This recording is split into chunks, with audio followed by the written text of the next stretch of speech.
আমরা যে কাচের ঘরের সামনে দাঁড়িয়ে আছি, এই ঘরটিকে বলা হয় ব্রাহ্ম মন্দির, উপাসনা গৃহ। মহর্ষি দেবেন্দ্রনাথ ওনারা ছিলেন ব্রাহ্ম ধর্মীয়। এইখানে কিন্তু ব্রাহ্ম ধর্মীয় মতে পড়াশুনো হয় বা উপাসনাটা হয়ে থাকে। যারা ব্রাহ্ম তারা কিন্তু কোনো মূর্তিতে বিশ্বাসী ছিলেন না। এখানে নিরাকারভাবে ঈশ্বরের উপাসনা হয়। সেই উপাসনার দিনটা হচ্ছে বুধবার, সকাল 6:30 থেকে 8টা অবধি। যে কোনো ধর্মের মানুষ এসে প্রার্থনা করতে পারে। সে খ্রিস্টান হতে পারে, মুসলিম হতে পারে, হিন্দু হতে পারে, ব্রাহ্ম হতে পারে। এই মন্দিরে এসে প্রার্থনা করতে পারে। যে কাজগুলো দেখছি, কাজগুলো হচ্ছে বেলজিয়াম গ্লাস, টালিগুলো ইটালিয়ান টালি। নির্মাণকাল 1891, 1891 মন্দিরটি তৈরি হয়েছে। যখন তৈরি হয় তখন খরচ হয়েছিল 15,000 টাকা। কাজগুলো আনা হয়েছিল বেলজিয়াম থেকে, টালিগুলো আনা হয়েছিল ইটালির থেকে, দিয়ে মন্দিরটি তৈরি হয়েছিল। উপাসনা গৃহ, ব্রাহ্ম মন্দির। আমরা দাঁড়িয়ে আছি তালধ্বজ বাড়ির সামনে। বাড়িটা তৈরি করেছিল সুরেন কর নন্দলাল বোস। যেটা আমরা থ্রির কবিতায় পড়েছি, যে তাল গাছ এক পায়ে দাঁড়িয়ে সব গাছ ছাড়িয়ে উঁকি মারে আকাশে, যে কালো কালো রঙের ছবিগুলো দেখতাম সহজপাঠে, ওই ছবিগুলো ছিল এঁকেছিলেন নন্দলাল বোস, আর লেখাগুলো ছিল রবীন্দ্রনাথ ঠাকুরের। বনবাণী কাব্যের কুঠির বাসী কবিতাটির ঐতিহ্য বহন করে চলেছে বাড়িটি। এই বাড়িতে থাকতেন একজন প্রকৃত বিজ্ঞানের অধ্যাপক তেজেশ চন্দ্র সেন। আর মাটির বাড়ি, মাঝখান দিয়ে তাল গাছটা মাঝখান দিয়ে। হ্যাঁ, তাল গাছ।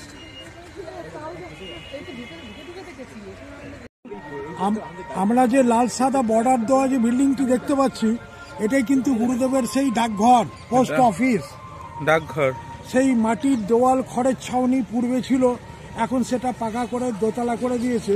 এটাই রবীন্দ্রনাথ ঠাকুরের সেই ডাকঘর, পোস্ট অফিস। সেই ডাকঘর লালসভা, এই বিল্ডিংটা ডাকমাস্টার রতন, ডাকঘরে ডাকমাস্টার রতন, সেই রতনের পোস্ট অফিস। বাড়িটিকে বলা হয় শান্তিনিকেতন গৃহ। মহর্ষি দেবেন্দ্রনাথ নির্মিত প্রথমকার বাড়ি শান্তিনিকেতন গৃহ। নির্মাণকাল 1863, 1864। যখন বাড়িটি তৈরি হয় তখন রবীন্দ্রনাথ ঠাকুরের বয়স হচ্ছে 2 বছর বা 3 বছর। 12 বছর বয়সে বালক রবীন্দ্রনাথ যখন বাবার হাত ধরে প্রথম এই বোলপুরে আসে, এই গৃহেই তার প্রথম বাস। এটাই কিন্তু প্রথমকার বাড়ি, শান্তিনিকেতন গৃহ। পরবর্তীকালে রবীন্দ্রনাথ ঠাকুর বড় হওয়ার পর এই বাড়ির নামকে অনুকরণ করেই পুরো জায়গার নাম রাখলেন শান্তিনিকেতন। এই বাড়িটি কিন্তু সর্বধর্ম সমন্বয়ে। আমরা সামনের দিক থেকে দেখছি টাইপ অফ চার্চ, আবার ডান দিকে ওপরের দিকে তাকালে টাইপ অফ মসজিদ, আর বাড়িটার অপোজিট সাইড থেকে যদি দেখা যায় জোড়াসাঁকোর ঠাকুর বাড়ি বা মন্দির।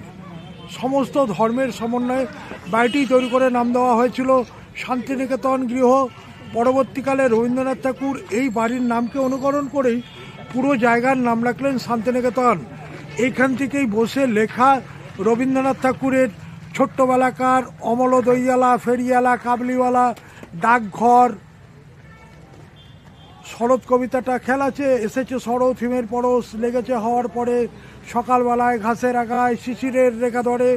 ওই ডান দিকে বাঁ দিকের যে গাছগুলো দেখা যাচ্ছে আমলকি গাছ, সেই আমলকি বন কাঁপে যেন তার বুক করে দুরু দুরু, পেয়েছে খবর পাতা খসানোর সময় হয়েছে শুরু। পেছন দিকেই শিউলি গাছে ভর্তি, সেই শিউলির ডালে কুড়ি ভরে এলো, টগর ফুটিল মেলা, মালতী লতায় খোঁজ নিয়ে যায় মৌমাছি 2 বেলা। এখান থেকেই বসে লেখা আমাদের ন্যাশনাল অ্যান্থাম, জাতীয় সঙ্গীত জনগণ মন অধি। গানটা অনেক লম্বা, কিন্তু আমরা একটা স্ট্যান্ডারেই গাই।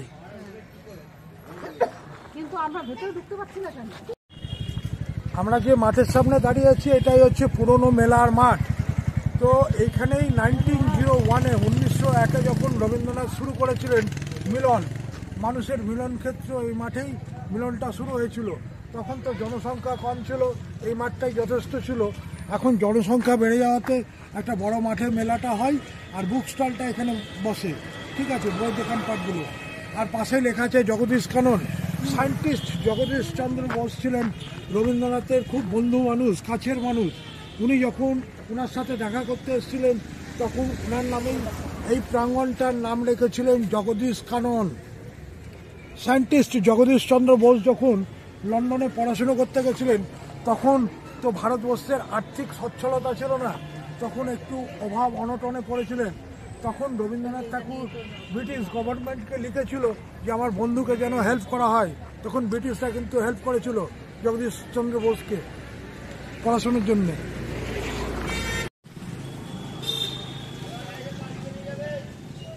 আমরা এখন দাঁড়িয়ে আছি ছাতিমতলার সামনে।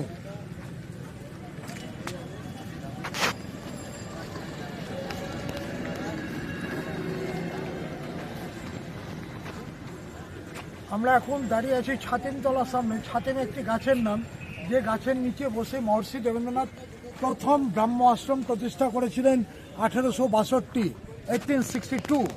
তো পূর্বে এই জায়গাটাকে বলা হতো ভুবন ডাঙ্গা, ভুবনবাবুর ডাঙ্গা জমি। ভুবনবাবু ছিলেন এখানকার জমিদার। ওনার কাছে থেকে 1 টাকা বিনিময়ে 20 বিঘে জায়গা নিয়ে প্রথম ব্রাহ্ম আশ্রম প্রতিষ্ঠা করেছিলেন এই ছাতিমতলার নিচে। দেখতে পাচ্ছি সামনে যে মুক্ত মঞ্চটা দেখতে পাচ্ছি, এই মঞ্চের ওপর থেকেই রবীন্দ্রনাথ ঠাকুর নিজে যে নাটকগুলো লিখেছেন, নিজে অভিনয় করেছেন।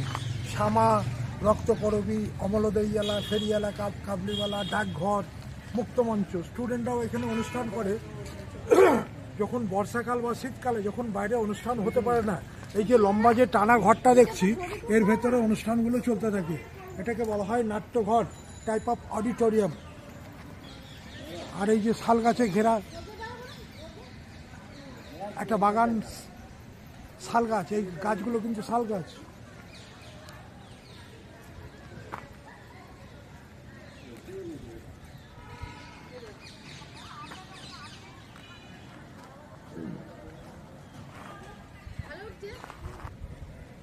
এদিকে ভালো উঠবে। ভবনের সামনে আমরা যে বিল্ডিং কমপ্লেক্সগুলো দেখতে পাচ্ছি, এগুলো কলা ভবনের বিভিন্ন সেকশন। সামনে যে বিল্ডিংটা দেখছি এটা হচ্ছে পেন্টিং ডিপার্টমেন্ট। পেন্টিং ডিপার্টমেন্টের সামনে হচ্ছে টেক্সটাইল মানে তাঁত, তার পাশে ceramics, western arts, fine arts, sculpture, সমস্ত কলা ভবনের যত সেকশন আছে সব আলাদা আলাদা বিল্ডিং, আলাদা আলাদা ডিপার্টমেন্ট। আমরা যে কলা ভবনের সামনে যে ভাস্কর্যগুলো দেখতে পাবো, এগুলো সবই রামকিঙ্কর বেজের তৈরি। একটা সাঁওতাল পরিবার, বাঁকে একটা বাচ্চা, সঙ্গে একটা কুকুর, আর একটা বাঁকে সংসারের সামগ্রী, পথ চলতে চলতে ক্লান্ত। রামকিঙ্কর যেটা রেখেছেন সেটাই ভাস্কর্যের মাধ্যমে তুলে ধরেছেন। রামকিঙ্কর বেজ এমন একজন শিল্পী ছিলেন, উনি মূর্তি তৈরি করতে পারতেন শো করে করে, মশলা নিয়ে ছুঁড়ে ছুঁড়ে শো করে করে মূর্তি তৈরি করতে পারতেন। তখনকার দিনের মানুষ বুঝতে পারতো না, ভাবতো যে খেপা পাগল কী সব আবল তাবল জিনিস বানায়। পরবর্তীকালে মূর্তিগুলো নিয়ে যখন বিশ্বব্যাপী রিসার্চ হয়, তখন জানা যায় যে পৃথিবীতে যদি 4 জন বা 6 জন ভাস্কর্য শিল্পী ছিল, তার মধ্যে রামকিঙ্কর ছিলেন একজন। তখনকার দিনে মাসোহারা বেতন পেতেন 20 টাকা বা 30 টাকা।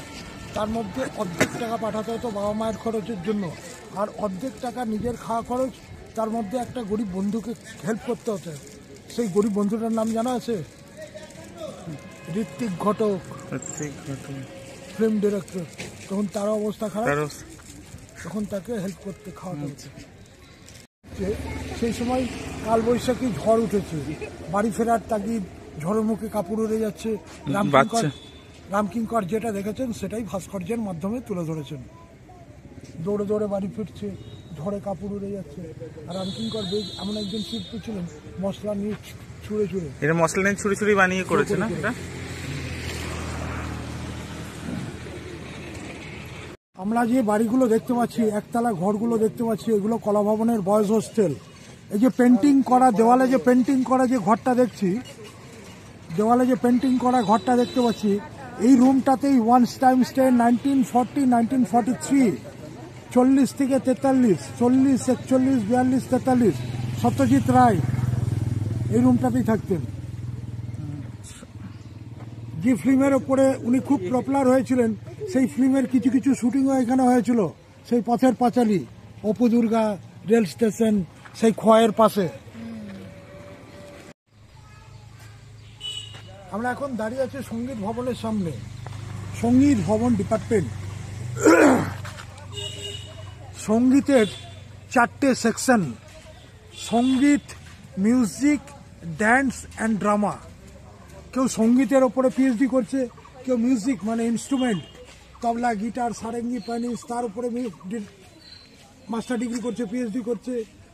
ড্যান্স, কথাকলি, ভারতনাট্যম, রবীন্দ্রনৃত্য, মণিপুরি, আসামিজ, তার উপরে কেউ পিএইচডি করছে, মাস্টার ডিগ্রি করছে। আবার কেউ মাস্টার ডিগ্রি করছে অভিনয়ের ওপরে, ড্রামা। আমরা যে এই মূর্তিটা দেখতে পাচ্ছি, আগেকার দিনে যে সেই ধান ঝাড়া হতো, মাড়াই করা হতো, বা একটা ধোবা যে কাপড় কাচ্ছে, যে প্যাটার্নটা ধরা যেতে পারে, বা একজন মহিলা চুল বাঁধছে, রামকিঙ্কর বেজয় ভাস্কর্য। আমরা যে বাড়ির সামনে দাঁড়িয়ে আছি, এই বাড়িটি কিন্তু সেই পূর্বের ভিসির কোয়ার্টার, নিমাই সাধন বসু। মাটির দেওয়াল, কর্কের টিনের ছাউনি। এখন নিউ মডেল টিন করে দিয়েছে। এটাই ছিল মাটির দেওয়াল, এখনো মাটির দেওয়াল আছে আর কর্কের টিনের ছাউনি। ঠিক আছে, নিমাই সাধন বসু। আমাদের ভারতবর্ষের যিনি প্রধানমন্ত্রী হবেন, বিশ্বভারতীর আচার্য পদটি উনি এখানকার চ্যান্সেলর। আর আমরা যে বাঁদিকের বাড়িটি দেখতে পাচ্ছি, এটা হচ্ছে পূর্বের কোয়ার্টার। দুটো শেডের মাঝখান দিয়ে তাকালে দেখা যাবে মাটির দেওয়াল। তখনকার দিনে গুরুদেবের কাছে তো অত পাকা বাড়ি বানানোর মতো পয়সা ছিল না, আর তখন সিমেন্টও আসেনি। তখন এই যে এরকম মাটির বাড়ি ছিল কোয়ার্টার, পূর্বের কোয়ার্টার। কাঁসাহারা কাফেতে একটু চাটা খাওয়ার জন্য। তো ওই কাঁসাহারা কিং কারো কাঁসাহারা এসেছিলেন জাপান থেকে রবীন্দ্রনাথকে রিসার্চ করার জন্য, বা গাছপালা উনি পছন্দ করতেন বা ভালোবাসতেন বলে। তো পরবর্তীকালে শান্তিনিকেতন বা রবীন্দ্রনাথকে এতটাই ভালো লেগে যায়, পরে আর উনি জাপান ফিরে যাননি, এখানেই থেকে গেছিলেন। কাঁসাহারা।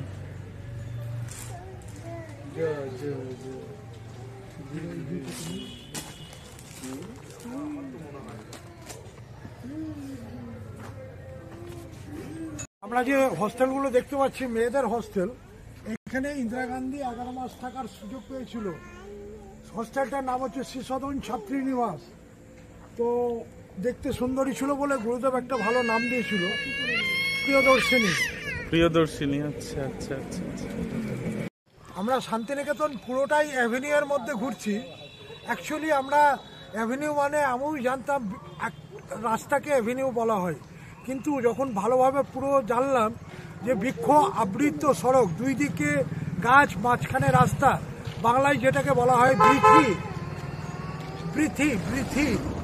বৃথি মানে হচ্ছে অ্যাভিনিউ, বৃক্ষ আবৃত সড়ক, দুদিকে এরকম গাছ, মাঝখানে রাস্তা, তাই না বাবা? কি বাবা, এই যে আমরা দেখতে পাচ্ছি একটা জাস্ট লাইক এ পিলার, থাম, তাই তো? না, এর ভেতরে খাঁচ করা কিছু আছে, কিসের মতো? মুখের হা, তাই তো? অপর থেকে হাটা মেলালে, 7টা সুরে মেলালে হাগুলো মিলে যাবে। 7টা সুর কি কি? অপর থেকে আসুন, অপর থেকে সা, অপর থেকে আমার দিকে তাকিয়ে না, অপর দিকে সা রে গা মা। কোনটা কতটা উচ্চ হবে, নিচু হবে, সেটারও হিসাব। ওমা যেরকম ভাবে বলবে সেরকম ভাবে তার ঠোঁটটা ওরকম হবে, তাই তো? আচ্ছা। এর আর্কিটেক্ট ছিলেন নন্দলাল বোস। নন্দলাল বোস।